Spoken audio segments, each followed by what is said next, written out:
worth more than religion, which is quite an interesting topic. So hopefully you're here to find out Mark's thoughts on that and what the Bible's got to say about that as well. I'm Kate. I graduated in sociology and theology last year. I'm just here to help out for the week. And this is Mark. We're just going to quickly introduce Mark and find out a little bit about your family. Mark, how many kids have you got? I've got 3 kids, Kate, Charlie and Jack, 12, 10 and 6 now. Okay, fantastic. And what are they like? Are they on half term at the moment? Half term next week. Yeah, I would be killed if they were on half term and I was down here. That might be a little trick you played there. Oh yeah, I was going to go speak and leave you to go to the zoo every single day or something. So the way lunch bars work is that we're going to have a short talk from Mark in a minute, about 15-20 minutes, and then there'll be time for questions. So as you're listening, if you've got a question, you can text it in to my phone here, this number. That's all I'm going to do if you're under, is just read the text, so don't worry that I'm going to be hounding you on Thursday. And then after that, Mark will have a go at answering your questions. You can stick your hand up as well. We've got a little feedback form and then we're done. So we're aiming to be done for 10 to 2, 10 to 1, if you want to run on to class. Tonight there's a session at the chaplaincy just over there. It says it's the nursery, but it's actually a chaplaincy downstairs. It's all about, do you have disappointments with the church? And if so, should we bother with church? Should we not? Should we just stay in our room and just kind of do church by ourselves? So it's just going to be a time to kind of air some of that and hear some of the some speaking into that situation. So let's crack on with the talk. We've got a reading. If everyone can pick up one of these little uncovers you've got, put the leaflets on your knee or just on the floor or something. And turn to page 120. So this little book is basically a book from the Bible. It's an account of Jesus' life called a Gospel. It's written by a man called Luke.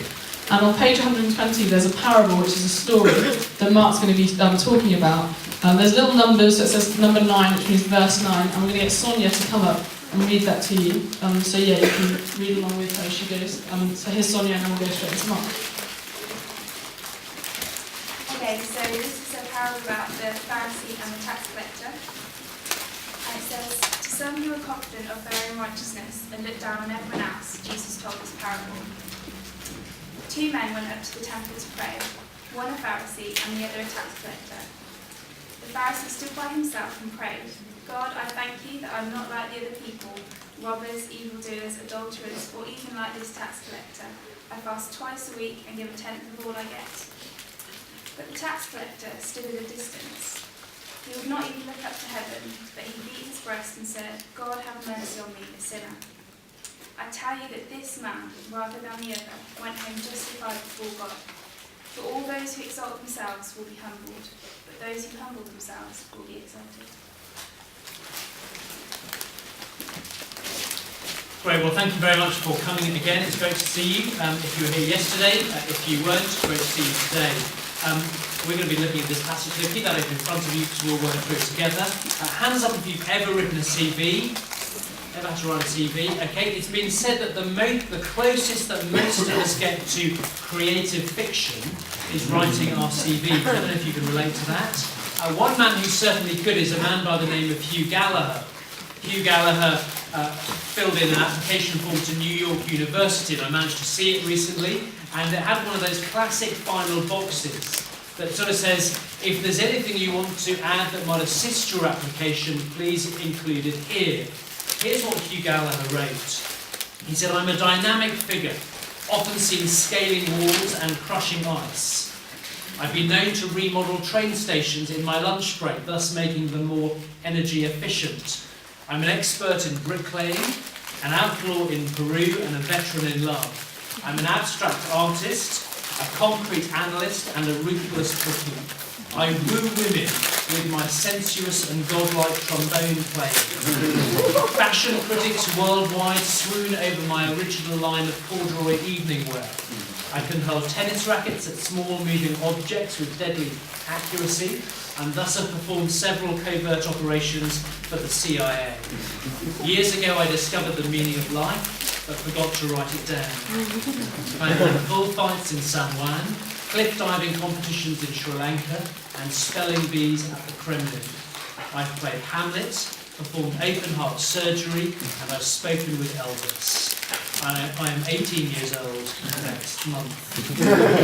I wonder if you were on the admissions team for Bristol, whether you would have given him a place here. We could see why he did it, can't we? It's an application form that would have been put to one side as they read it. It would have stood out a mile amongst all of those other pretty boring application forms. And it's a tough world out there, isn't it? It's dog eat dog. As Charles Handy, the influential thinker, said recently, the motto of employers today seems to be, don't count on us, count on yourselves. We'll only help you if we can. Now that might be received wisdom for surviving life in the Big Apple or getting a job in the Big Smoke. But what about life in the ever after? Is that the way that we get into God's good books? To rely on ourselves, to have a strong spiritual CV. It's what lots of people think today. It's one of those urban myths, isn't it? That God is somehow really keen on religious people. Well, getting into God's good books was something that Jesus found himself talking about quite a lot. Jesus was also an influential thinker. He's influenced many people down the centuries. And the shock is he's offended quite a lot of people as well. And the bigger shock is this, that the very people he offends tends to be the people we think he'd get on quite well with. The religious types. The good guys. And the story that Jesus tells in this parable is for some people one of his most offensive. Notice the dedication of the story. It's there in verse 9. It's not to Aunt Agatha for all her help in the creative processes. Who's it to? To some who are confident of their own righteousness and look down on everybody else. What's Jesus getting on about? Well, being righteous was all about being good enough for God. Getting into God's good books. So straight away we see that the stakes couldn't be any higher. Understanding this parable today is going to help all of us understand who it is that God accepts and why God accepts them. And I take it there couldn't be anything more important for us to understand today than the difference between being accepted by God and being rejected by God. So what was Jesus' received wisdom? Well, he tells this story, doesn't he? A story about two men who go to the temple to pray and then go home again.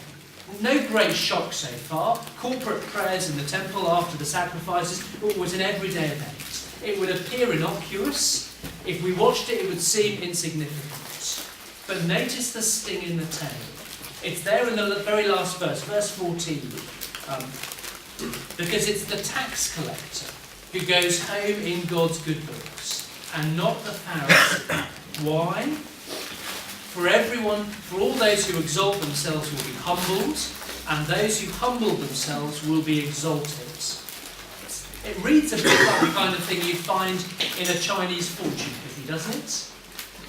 But if we read these chapters, Luke chapter 18 and Luke chapter 19, we'd see a wide range of people. We'd see some people who exalt themselves before God and find themselves humbled by Jesus as a result and excluded from God's kingdom. And then we come across other people who humble themselves before God and are exalted by Jesus and included into his kingdom.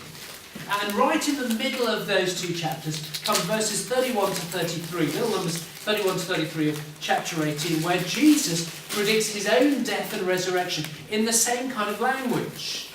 He says he's going to suffer a humiliating rejection death and then be exalted by God in his resurrection. So as we come to this parable of the Pharisee and the tax collector, Jesus is taking two extremes of society. He's holding up for you and me today an epitome of religion on the one hand and an epitome of wickedness on the other hand. And he's holding them up as if to ask us, where are you? Where are you between those two extremes? Where do we fit in? How do we think we get into God's good books? Well, here's the first shock of the parable. Notice that God rejects the man who can do no wrong. Verse 10. Two men went up to the temple to pray, one a Pharisee. Now our trouble is if we've ever heard the word Pharisee before, we've got pretty negative images going on in our minds at the moment. They're the kind of pantomime baddies of the Bible. If you know anything about the Bible, you know the Good Samaritan, he was a good guy, and the Pharisees, you don't want anything to do with them. Well, we know what we mean, don't we, when we call someone Pharisaical. And it's not a great thing. It means they're smug, it means they're condescending, it means they're superior. We're already prejudiced as soon as we read the word, but we shouldn't be. Because if we got into a Doctor Who TARDIS and we went back in time and we met some of these guys, we discovered that in Jesus' day they weren't bad guys. They were very, very good. They were very impressive. They would have been church people. They would have been regular as clockwork at church every Sunday. They'd have gone with their family for years. They'd have been Bible people. They'd probably have had one of those big, scary, black leather-bound Bibles with the tags in the side. And if you saw them open it on the tube and kind of looked over their shoulder, they'd have kind of bits highlighted and bits underlined. And you think, wow, this must be a transparently holy person. But they're also very moral. Verse 11, notice they're not into extortion or theft. They wouldn't have made a good lawyer. They're not unjust or adulterers. They wouldn't have made a good politician. You see, here is someone you could trust with both your property and your wife. They were very good people. They were the kind of person we'd love to have as a neighbour, as a mate, as a boss. And he was a very religious person. Did you notice that in verse 12? He does far, far more than the Jewish Torah required him to do. He's into kind of bonus points religion. Far from being bad, the Pharisee is a very good guy. He's one of the best. He can do no wrong. How do you feel about him? You kind of feel yourself murmuring with approval, thinking he sounds a bit like me? Because if we do, then we need to spot his two fatal flaws. Here's the first one. Did you notice it? He regards himself as righteous. Verse 11, he makes a big show about coming into the temple for the time of corporate prayer after the daily sacrifices. A big show about coming into God's presence. But notice the person at the centre of his world is himself. The prophet Isaiah, who when he sees God cries out, "Woe is me." Unlike the apostles Peter and John, who fall on their face when they encounter God in Christ, this guy strolls into God's presence, standing tall, with his chest puffed out. Notice how many times in verses 11 and 12 he uses the word I, or talks about himself, as he lists his goodness. He fasts twice a week. When the Old Testament said fast once a year, he gives a tithe of all that he's got, his veg garden, his groceries, rather than just a tenth of his income. It sounds like real religious diligence, doesn't it? 104 times more fasting than was necessary. But do you see the danger? Instead of seeing himself as a debtor to God, it would be very easy for someone that religious to assume God must owe him a favour. He was very proud of his achievements, and the story suggests he lacked any humility before God. He's like little Jack Horner, sat in the corner, saying, "What a good boy am I." And it's the great danger of all religion, that it leads to spiritual pride. The American philosopher and theologian Jonathan Edwards once said this about pride. He said, "Pride is the worst viper in the human heart. It is the most secret, deceitful, and unsearchable of any lusts whatsoever. It mixes with everything, and nothing is so hateful to God, so contrary to the spirit of the gospel, or of such dangerous a consequence." Proud people can be such a pain, can't they? Samuel Butler wrote famously of two very self-centred proud people, Mr. and Mrs. Carlyle. He wrote this, he said, "How good of God to cause Carlyle and Mrs. Carlyle to marry one another, and so make two people miserable instead of four." But of course, that kind of listing of our own goodness, like the Pharisee, it's a great smokescreen, isn't it? It's a great way to hide our guilt within. We become like the man who goes to the GP and goes on and on about how his eyes and ears have never been healthier, how his hands and his feet have never worked better, all the while blind to the tumour growing on his brain. The man sees himself as righteous, and it leads to his second fatal flaw. Did you notice it? In verse 9, he looks down on everyone else. He treats others with contempt. He regards himself as righteous, but he regards others with contempt. So verse 11, he stands by himself. He doesn't want to mix with the riffraff. He doesn't want to pollute his ceremonial purity by contact with lesser mortals. He's into negative obedience. He's into legalistic obedience. And notice he's into comparative obedience. God, I thank you, he says, but I'm not like other people. He's like the driver who's pulled over for speeding, isn't he? He quickly points out to the copper that he's not a burglar or a rapist. He's like the banker who's fiddling his taxes and having a go at benefit sheets. He's like the MP who says rioters in London should be flogged, and I'll just overlook the fact that I regularly trashed my university. That negative obedience, legalistic obedience, comparative obedience. But here's the problem with it. At the end of the day, the issue isn't whether or not I'm like you, or whether or not you're like the person sitting next to you. The issue is how we all like before God, a holy God who is perfect. You see, this Pharisee, he does all of these things to mask his own condition before God. He might feel very good about himself, but notice verse 14. His feelings are no guide to the condition of his soul. Well, what about us? Can you recognise yourself in this Pharisee, at least to some degree, in his prayer? Well, we've got to ask the question in the light of verse 14, don't we? Because it's the tax collector and not the model citizen, not the Pharisee who goes home in God's good books.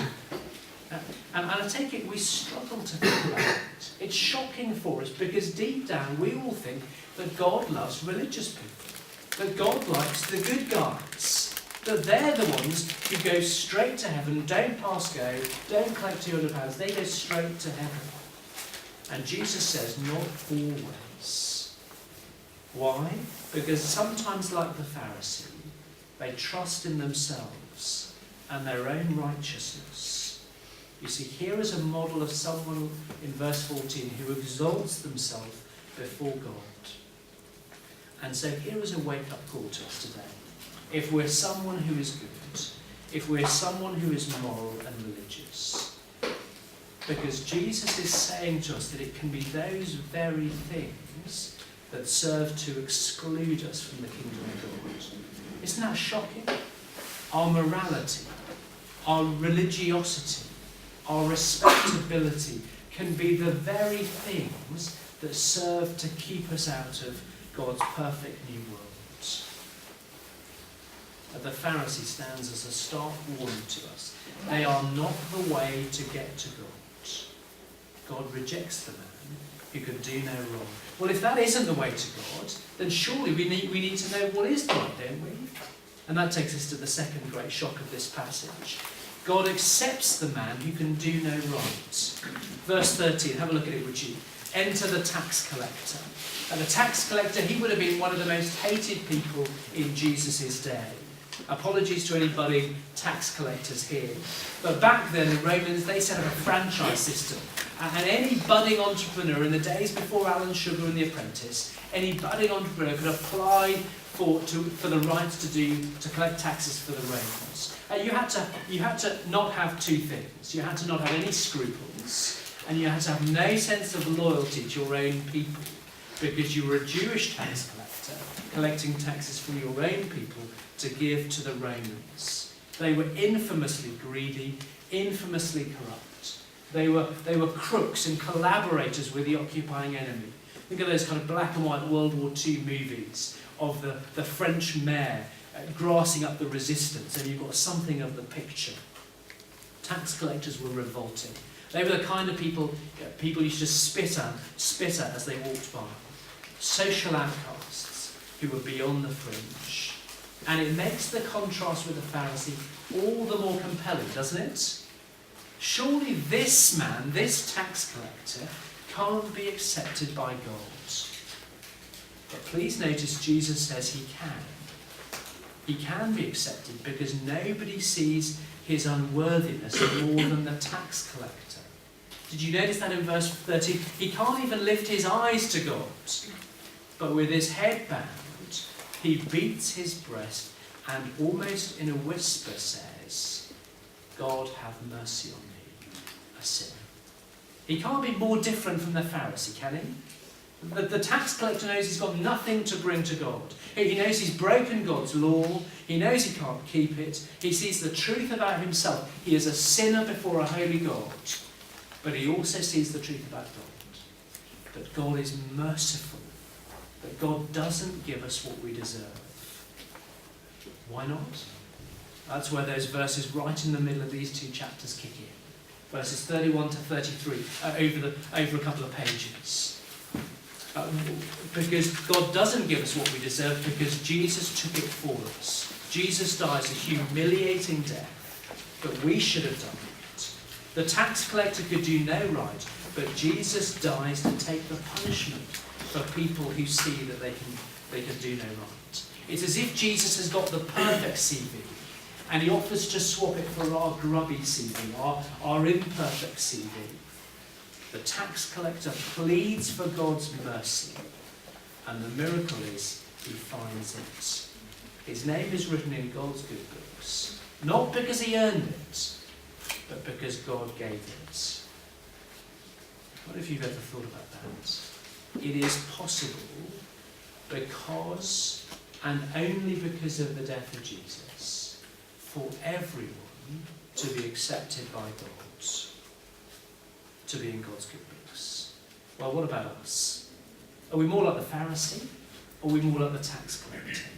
What are we depending on to get into God's good books? It'd be worth asking one another afterwards. Are we seeking righteousness like the Pharisee, built on our own religious reputation, our own moral achievements?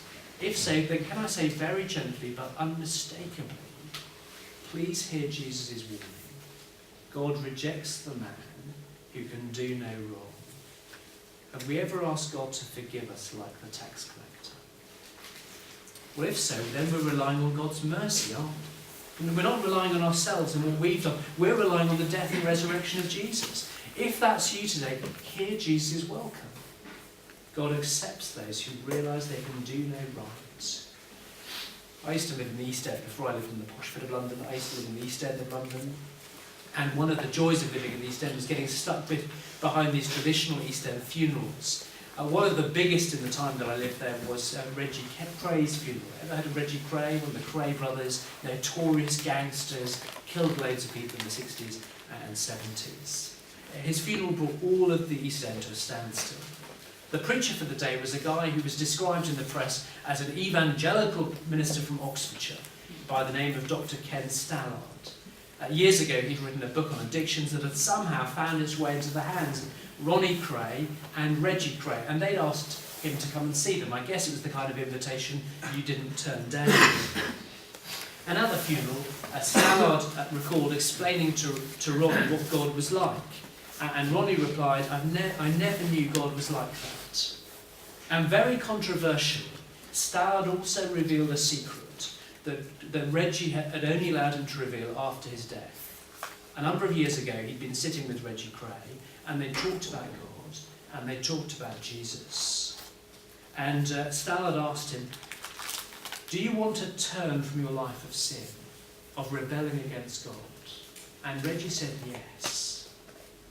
And Stallard said, are you saying you want to become a Christian? And Reggie said yes. And so Ken Stallard prayed, and then Reggie Cray prayed.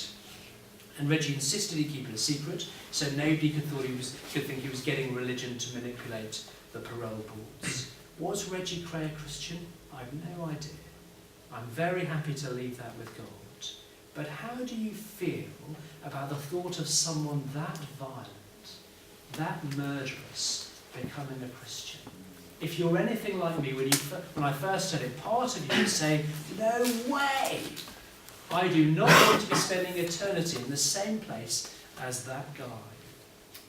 That's the outrageous nature of this message.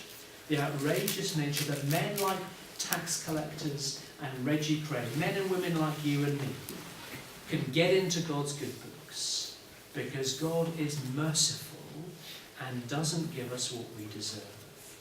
Knew God was like that. Well, he is. And Jesus says he is just like that. It's time for you to ask questions now, but I want to give you a question to think about while you do that. What are you relying on to get you into God's good books? What are you relying on to get you into God's good books? You've now got a chance to ask me tons more questions. I'm prepared to answer questions on almost anything. So fire away. Great, thanks very much, Mark. That was good.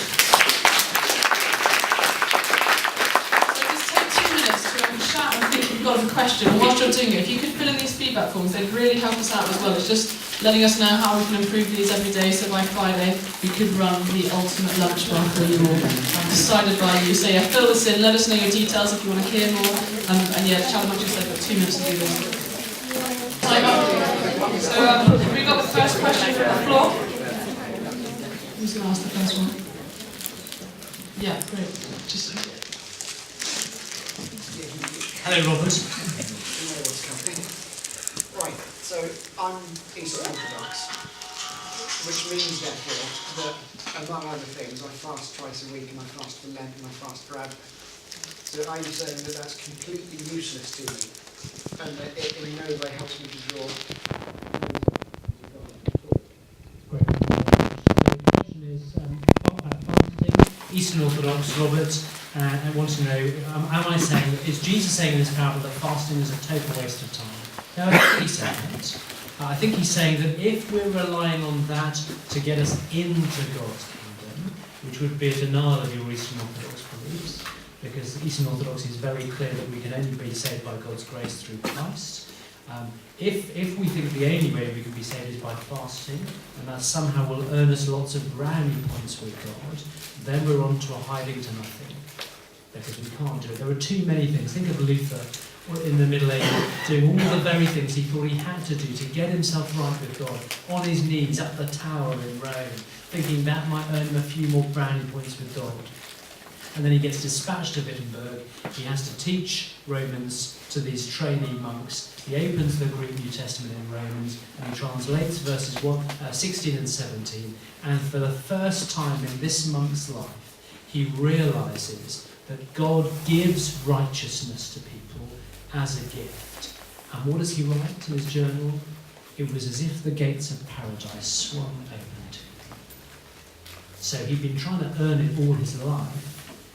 And what you're talking about, Robert, is very different, I think. You're talking about if we're people who trust in the death of Jesus and the resurrection of Jesus to get us into God's good books, and that's where we're leaning our whole weight on that, how should we respond in the Christian life? And for many people, some spiritual disciplines like fasting, praying, setting time aside to be diligent in that are really helpful things and can be very beneficial to us.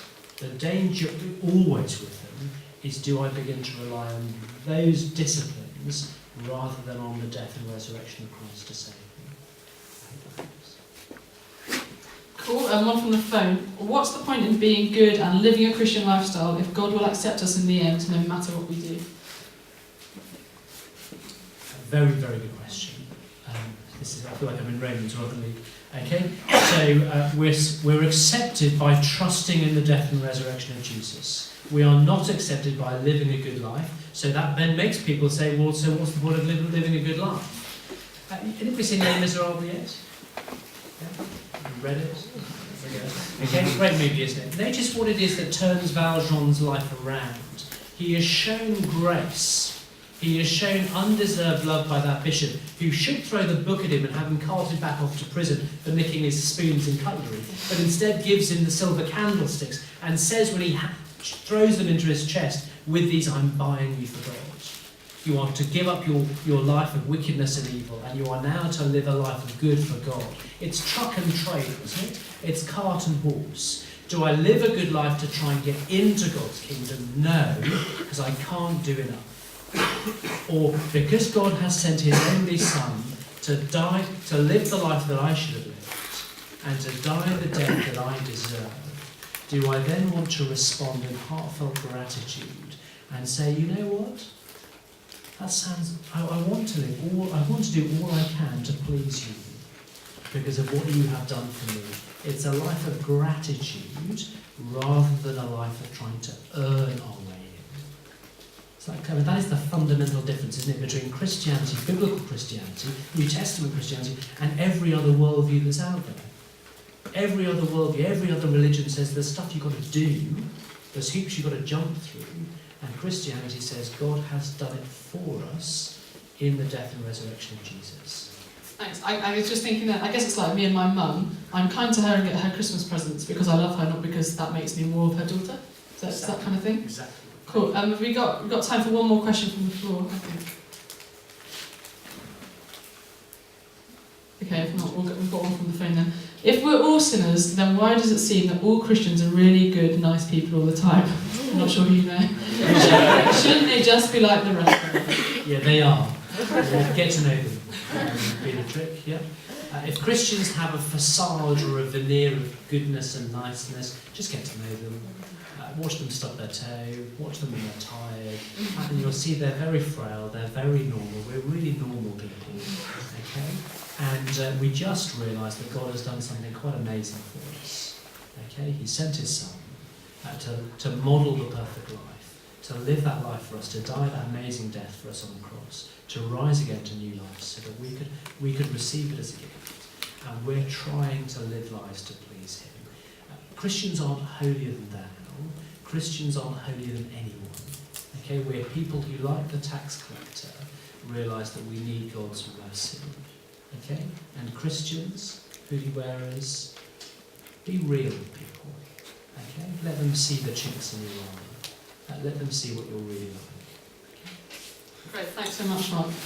Wow, okay, that's the end of this lunch bar on Is Jesus Worth More Than Religion? I hope you can continue thinking about that. Please take away the covers that you were reading and take your time now to fill in the feedback form whilst I just explain something that's happening tomorrow. So tomorrow there's another lunch bar. There's a bunch of Christians in Bristol who believe that, right here, right now, God is doing amazing things in their lives, not just for their eternal destiny, going to heaven, but also, on a day-to-day basis. So tomorrow's just going to be a time of stories, of Christians explaining what God's doing for them at the moment, how He's working in their lives. So come along and hear some of their stories. Fill in the forms, you can hand them in at the door, and we'll see you tomorrow or this evening. Thanks very much.